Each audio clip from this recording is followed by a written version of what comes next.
Hey guys, Dave Gandarillas here. It's October 9th, 1 in the morning. Wanted to get the episode 2 out to you. It's basically how to select an opportunity for an online business. I'm on Facebook. Find me. I'm going to put the links in the video description. If you click on my banner on Facebook, it'll take you to my portfolio. This is where I share with you guys all the opportunities that I'm involved with, give you some details on what it's about. I put a video that's linked to my YouTube channel about the opportunity, and this is the best way for me to share the current ones that I'm interested in and building as a team and generating streams of income. So if you're interested, please click on the link, take a look at this. If you have questions, reach out to me. My contact information's here, and let's dive right into the slides. All right, so again, this is basically how to select an opportunity online. And episode 1 was just kind of like an introduction of what this is going to be all about. Talked kind of high level about a couple things, and now we're going to start driving down into some of the details on how to become a new online marketer to a seasoned online marketer. So again, just to kind of reiterate, I believe I spoke about this in episode 1. Don't ever believe in someone telling you it's a lottery ticket or it's a get rich quick, you're going to make money overnight. You may, but it's going to require you to learn the skill set. If you really want to make this a profession, you need to learn the skill set. You need to put your time and effort into this.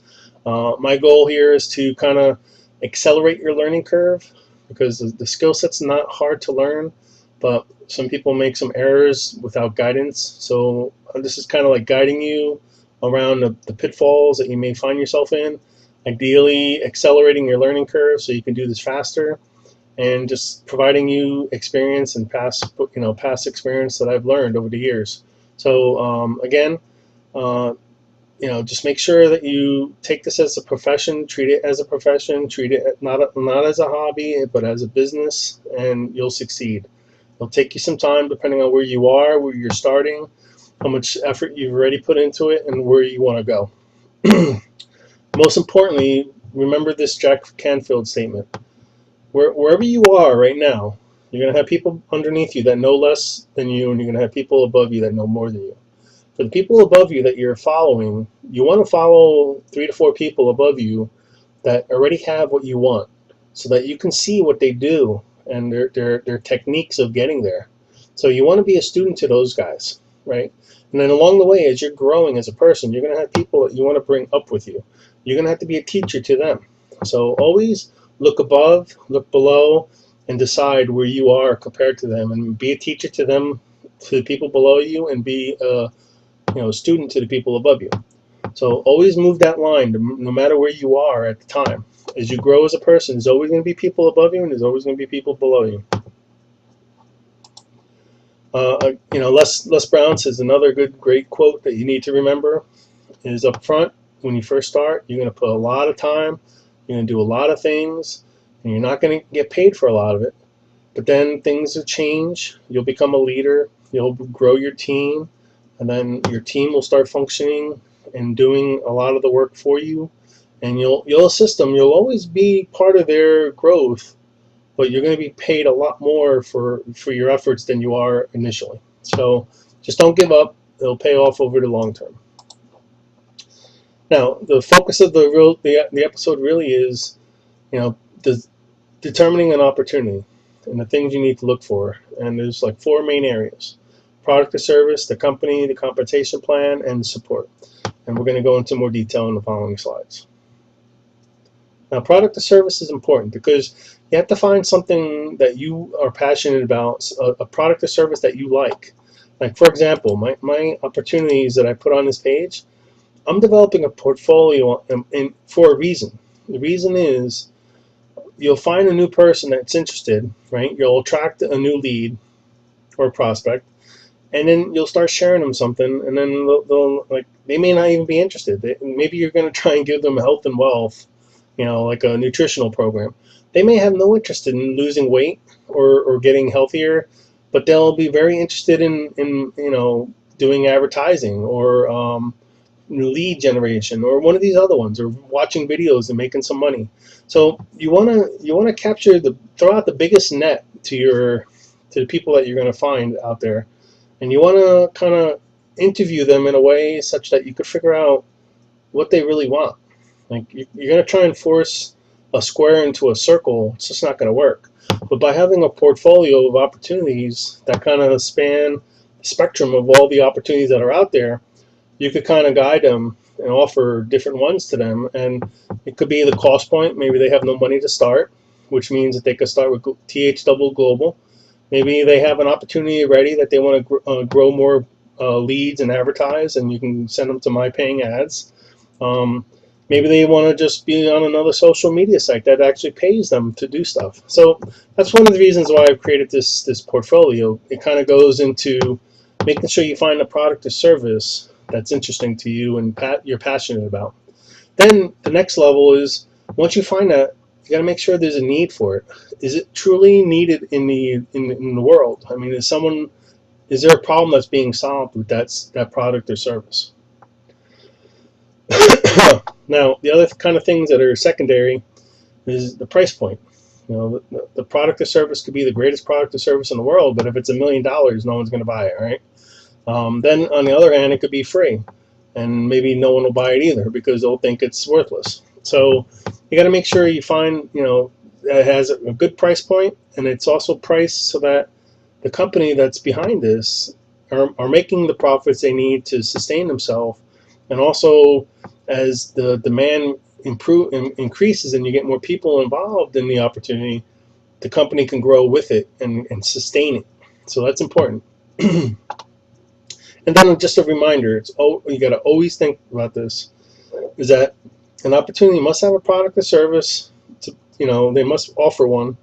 Or if it's just no product or service and the only thing you're doing is recruiting, just remember, it could be a Ponzi scheme, so be very careful.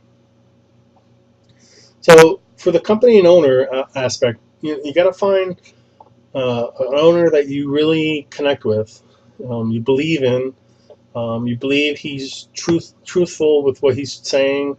The vision that the company has is in kind of sync with what you had in mind. All those kind of things are very important. Like, for example, one of the rev share programs I'm in, there's a lot of rev shares that don't tell you everything that's going on, and then next thing you know, they're gone. But this guy has been very transparent. He's always on Facebook talking in video, in the chat room, telling us everything. And he comes across with a lot of integrity, very truthful, transparent. He's really, truly trying to make a difference. So those are all the things that attracted me to that opportunity. And that's what I look for in terms of owners. Okay, next. Compensation plan. Now, if they tell you can make $100,000 or more, whatever, that's great. But that's not going to solve your problem today if it takes 6 months to a year to happen. So you got to look for an opportunity that's going to give you a chance to earn quick bonuses and referral commissions quickly, so that you can make money and generate the income. Even if it's not the big income, at least it's something, and it shows you that you're doing it, builds your confidence, and then is it scalable? If you're doing this part-time, 1 hour a week, 2 hours a week, 2 hours a day, 10 hours a day, whatever it may be, you got to make sure that if you put that much time into it and effort, is the income and the compensation plan scalable for you to make that much more money? And finally, the last area is the support. Now, there's one thing to get started, it's one thing to buy the product, but if you want to build a business, you need the support. And if you're a product user, or if you want to build a business, you need to have a support structure. You want to be able to have someone to call if there's a problem. You want a help desk. You want to have a website that you can log into and see what's going on, see how much volume you accrued, see your new referrals, see what they're doing. Basically have a system that's repeatable and duplicatable and simple. Those are all important things to consider when you're getting involved with an opportunity. Okay, so a couple final thoughts here. You got to make sure you believe in the product or service, and you got to make sure you believe in the vision and the company's mission. If you don't feel 100% confident about those 4 things, you're never going to believe in it 100%. And subconsciously, as much as you may be trying to build this, you're going to have doubt, self-doubt. So you got to try your best to eliminate that self-doubt, so you believe in the vision and the product. So if you do that, that's going to make yourself a lot easier to go all in, treat this as a profession, treat your opportunity as a business, not a hobby, and really do what's required to build your team structure and develop yourself and skill set. Now, Eric Worre is one of the guys you really should think about following. He has a great audiobook and a DVD, and at the end of his DVD, he says this. It's a great DVD. Next slide, I'm going to give you some links where you can find the DVD online, but you should really consider purchasing it. If you really believe in it, and you should hand it out to your team. Get them inspired to be an entrepreneur, because this is the thing.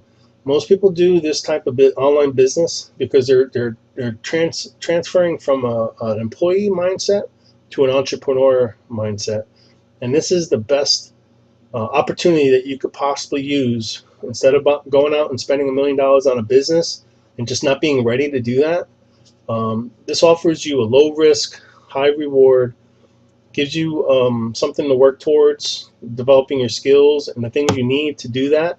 A lot of people springboard off of this network marketing and actually decide to go on to a typical business, but this is the best way for you to do this. And if you watch this video, you'll see what I mean. But basically, this quote is like awesome, right?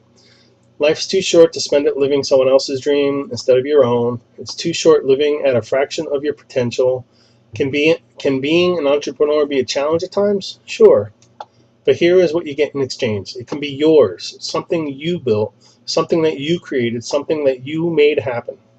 So once you get that light bulb goes off and you realize that you're no longer working for somebody else and you're working for yourself and you're causing people to achieve their goals, maybe it's health, maybe they're going to get healthy, maybe they're going to make that extra $500 a month to pay their bills. Just think about that. Every dollar you're making means that you help somebody else get to their goal, and that's why it's a really good opportunity for you to get involved with network marketing, internet marketing, online marketing, because you only get out what you put in. So my call to action to you this week: subscribe to my YouTube channel, find me on social media, connect with me, go online, search for Eric Worre. I would say start with YouTube. Follow him on Facebook. He has his own website. There's a DVD that quote that I put on the last page came from, Rise of the Entrepreneur, the Search for a Better Way. And it really talks about the industry, tells you all the things, misconceptions people have, and basically, shows you that, a lot of people that are going from a mindset of an employee to an entrepreneur utilize network marketing, internet marketing, online marketing to do that. So here's a link here. I'll put this in the description because you really can't cut and paste. But I'll put these two links in the description so that you can take a look at it. Certainly, if you like it or you do a little sample of it and you like it, please go and purchase it from Eric. He's not selling it at a great profit. And in fact, sometimes he even offers the Go Pro book at cost. All you got to pay for is the shipping cost. So again, please support him. He's really, really a nice guy. He talks from the heart. He has no agenda. He's unbiased to any specific opportunity. So he's just an ambassador to the industry in general. So I can't say enough. That's my big call to action for you this week, is to take a look at these two this one DVD and this audiobook. Learn it, read it, and keep it. And every day, every week or every month, listen to it again, because every time you hear it, you're going to be a different person. You're going to have grown a little bit, and something that may have gone over your head or you didn't get the first time, you're going to get the second time. You're going to get the third time. Just keep replaying these two things for yourself to keep yourself motivated. It's worth it. So again, this is the end of the video, basically. I have nothing more to say about this. Next week, I'm going to talk about linear income compared to residual, or basically trading time for dollars as opposed to residual income. I'm going to go through some things about that, and then we'll decide what we're going to do the following one. But for now, just stay tuned. Have a great night.